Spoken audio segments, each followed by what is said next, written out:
commence la semaine en force, les gars. Je veux parler ici de certains mythes qu'on a sur les riches. Des mythes qui ne se justifient pas. Parce que la plupart des gens qui disent ça ne sont pas dans les milieux des riches. Toi, tu es dans ton milieu là. Comment tu sais que le riche fait ou pense comme tu penses qu'il pense? Là est le problème. Ce thème est croustillant. Les choses comme « Oh, je ne suis pas riche, mais au moins je suis heureux. » Ah, le riche t'a dit qu'il n'est pas heureux. Je suis porteuse de très bonnes nouvelles, hein. Le riche est heureux. Trop heureux même. Bonjour et bienvenue dans Parlons de business. Alors ici, on parle de quoi?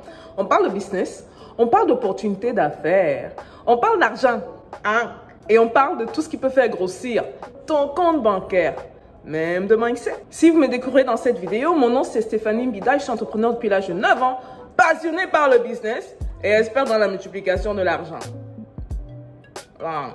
On va sauter dans le cœur du sujet parce que je me dis que c'est quelque chose, il faut qu'on parle de ça. C'est possible même que durant la semaine, je lance un live.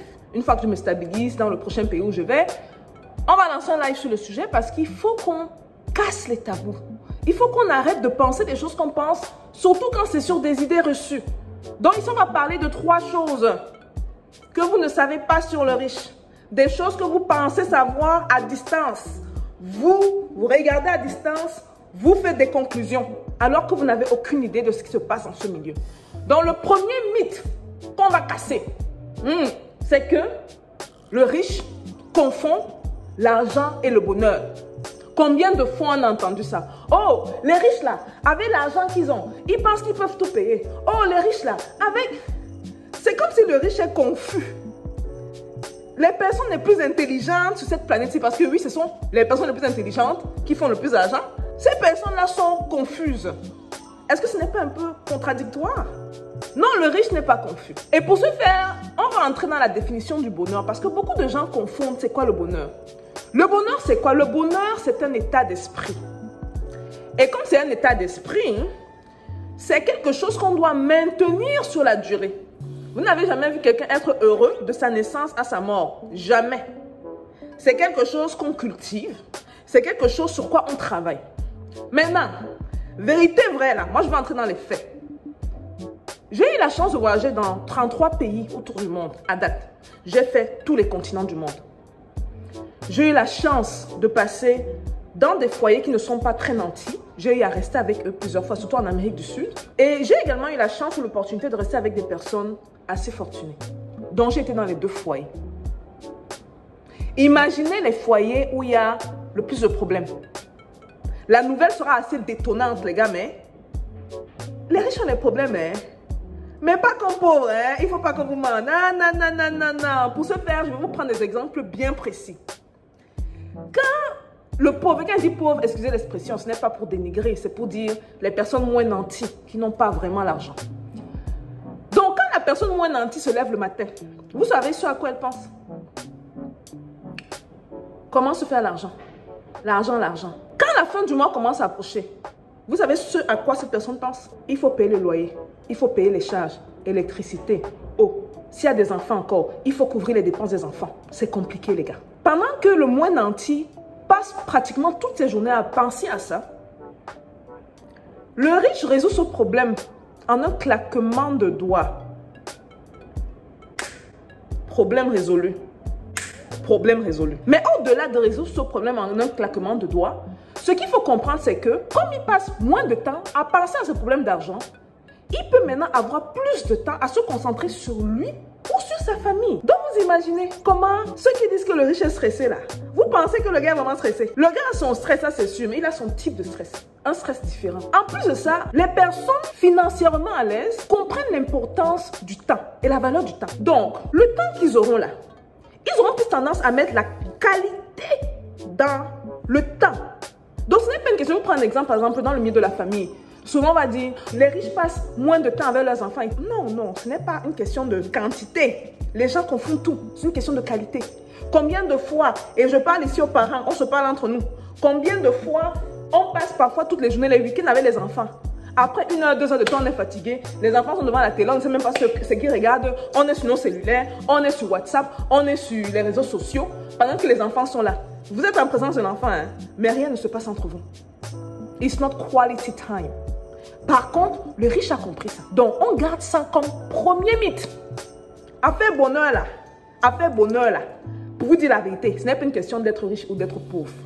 Les riches travaillent beaucoup dessus. Maintenant, si on doit comparer, pour être franche, moi, d'après mes observations, beaucoup vont vous dire, oh oui, les pauvres font ceci, les pauvres font cela, les riches font cela. Mais moi, d'après mes observations, et j'ai la chance de côtoyer les deux milieux, ce n'est pas une question d'être riche ou d'être pauvre. C'est une question d'éducation, c'est une question de savoir exactement ce que tu veux et c'est une question de savoir comment travailler sur soi. Donc non, le pauvre n'est pas plus heureux que le riche. C'est un mythe. Donc, ce qui nous permet de passer au deuxième mythe. Plusieurs fois, j'ai entendu dire que voilà, le riche est égoïste. Comment avec l'argent qu'ils ont, ils n'ont pas changé le monde. Si moi, j'avais l'argent qu'ils avaient là, ouais, c'est-à-dire que le pauvre là ne serait pas là où il serait maintenant en haut. Bon, pour ce faire, on va entrer dans des exemples concrets. Vous regardez cette vidéo, la vidéo-ci, à travers un téléphone, n'est-ce pas? Beaucoup d'entre vous avaient des voitures, avaient des télévisions à la maison, avaient des tablettes, les meilleurs habits. Vous pensez que tout ça, c'était fait par pauvres?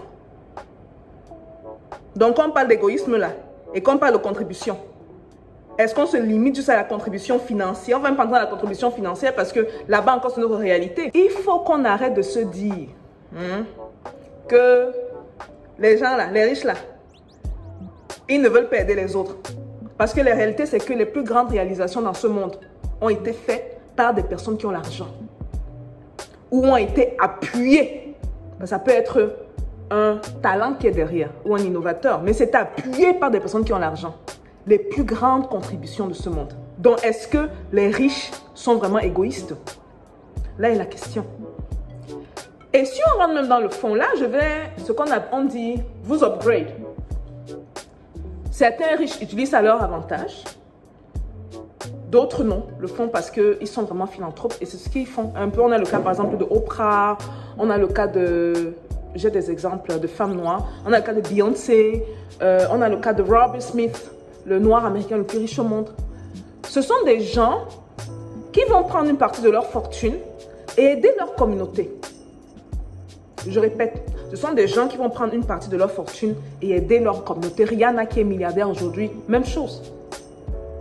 Ils ont compris un principe très important et ça va au-delà des impôts. Parce que je vois certains venir dire que oui, mais quand ils font ça, c'est pour les impôts. Oui, c'est pour les impôts, mais ça va au-delà des impôts. La loi du donner et du recevoir. Je vous parle parfois des lois. Plus vous donnez, plus vous recevez. Donc si maintenant, on parlait d'égoïsme là, si tu es un bon calculateur, un bon égoïste, quand tu donnes, tu reçois. C'est une loi. La loi, ce n'est pas quelque chose qu'on vient contester. Donc, certains là ont compris ça. Et c'est dans cette compréhension qu'ils donnent énormément parce qu'ils savent que si je donne 2, je ne reçois pas 2, je reçois 10. Dire que les riches sont égoïstes, c'est un peu être limité. Ok? Donc, essayons de réfléchir au-delà de ça. Je vous ai parlé des contributions financières de certaines célébrités américaines. Je vous ai parlé des contributions qu'on a. Je vous ai parlé du téléphone, je vous ai parlé de la télévision, des voitures. Tout ça, c'était fait par des riches. Parmi toutes ces grandes créations-là, citez-moi une seule création où il n'y a pas eu un riche derrière. Une seule. Je ne vous parle pas, laissez même les grosses créations comme les fusées qui vont dans l'espace. Je vous parle des créations, des choses qui ont changé nos vies. Où il n'y a pas eu quelqu'un qui a pris l'argent et a dit que voilà, je finance le projet. Ou même, c'est même la personne qui a l'argent qui finance le projet. Donc non, ils ne le sont pas, très loin de là. Certains le sont comme un peu partout. Et certains vont utiliser la loi que j'ai mentionnée justement pour pouvoir avoir des retours. Pour avoir le 10. Ils savent que je mets 2, je reçois 10. Je mets 5, je reçois 1000. Vous voyez même que c'est proportion. De plus tu mets, le plus tu reçois. Ce qui ramène au troisième mythe sur les riches. Les riches sont dans l'occultisme. Donc quand tu as l'argent là, c'est que tu trempes. C'est ce qu'on dit au Cameroun, tu trempes. C'est que tu es dans les choses bizarres, dans les sectes. Vous savez, je pense que j'aurais été plus ou moins d'accord avec ça, plus ou moins, pas à 100%, j'aurais peut-être à 20% d'accord avec ça, si je n'avais pas eu la chance de résider dans la ville où il y a le plus de millionnaires au monde. Je réside à New York, aux États-Unis. Dans cette ville, il y a plus de 420 000 millionnaires. Je n'ai pas dit 420. 420 000 millionnaires. Et quand on parle des États-Unis, on parle du dollar. Donc, plus de 420 000 milliardaires. Ce sont des gens que vous rencontrez dans la rue. En été, ils pédalent leur vélo. Ils sont simples. Hein? Et le fait d'évoluer dans ce milieu, dans cette ville, dans cet environnement, de les voir, pour la plupart du temps, pour la plupart d'entre eux se lever tôt, aller faire le sport, travailler, parce qu'à New York, il y a non seulement les gratte-ciels, mais il y a beaucoup d'appartements vitrés, de haut en bas, un peu comme cet appartement-ci. Et souvent, ils ne ferment pas, donc c'est ouvert. Et moi, en tant qu'un bon Africain, parfois, je guette. Les Américains ne regardent pas, c'est leur culture. Mais parfois, tu te lèves à 6 h quand tu vas courir, ou 7 h du matin quand tu vas courir, tu peux passer, tu peux guetter. Tu vois que la plupart sont déjà debout, en train de lire. Certains sont en train de méditer. Certains sont avec des activités avec leur famille. Tu te rends compte que il y a une chose qui ne manque pas dans cette vie. C'est le travail. Tu peux faire occultisme. Tu peux ne pas faire occultisme. Tu peux faire ce que tu veux, mais le travail ne manque pas.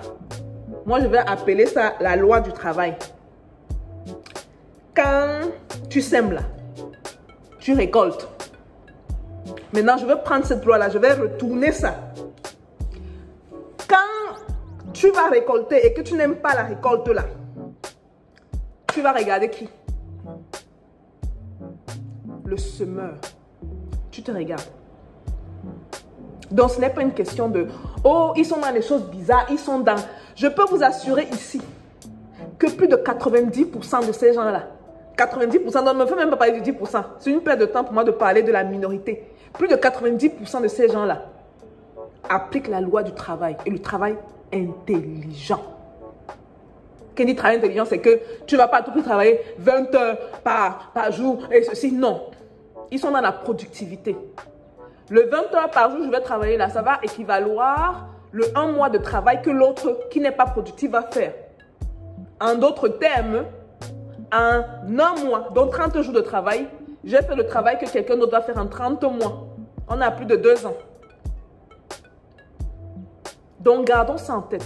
C'est très important. Je pense qu'on a tendance à mélanger les pincettes parce que trop souvent, nous ne sommes pas dans les deux milieux. Donc, on a tendance à observer de loin et avoir des conclusions propres à nous.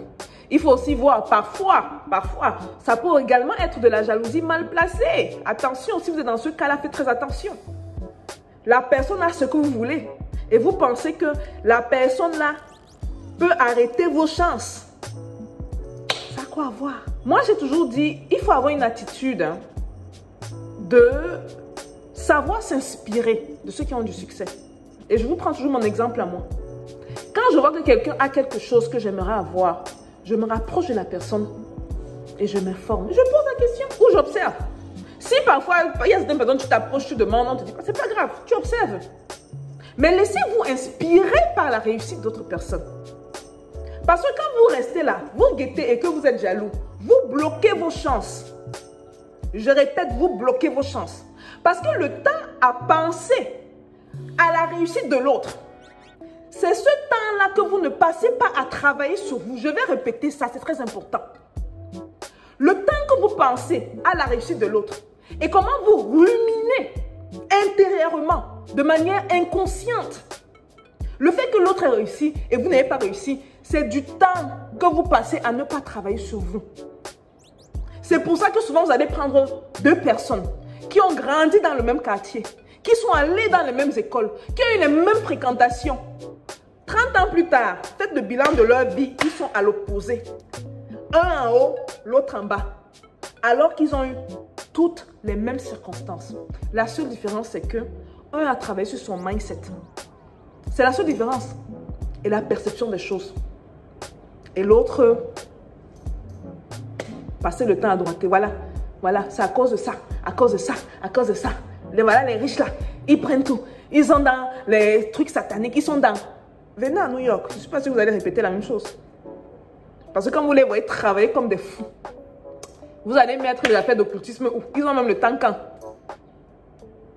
Donc, sortons un peu des idées reçues. Commençons à travailler sur nous. Et rassurons-nous qu'au lieu de critiquer inutilement, qu'on s'inspire. Maintenant, vous pouvez voir quelqu'un faire quelque chose un peu bizarrement. Soyez une meilleure version de cette personne-là. C'est tout. Et moi, j'ai parfois eu à voir certaines situations, certaines personnes essaient de faire des choses bien, mais après tombent dans certains écarts, on va dire ça. Et je dis, mais pourquoi moi, je n'ai pas besoin de tomber dans les écarts là? Tu prends ce que tu apprends et tu appliques bien et tu avances. Voilà un peu tout pour la vidéo, les gars. Je vous souhaite à tous un très bon début de semaine. Soyons positifs, avançons dans nos vies, arrêtons de critiquer les autres, inspirons-nous des riches. Et demain, quand vous serez le riche là et que les autres vont vous critiquer, vous allez sourire et vous allez vous rappeler de cette vidéo-ci. On se voit à la prochaine vidéo, ok? Peace out.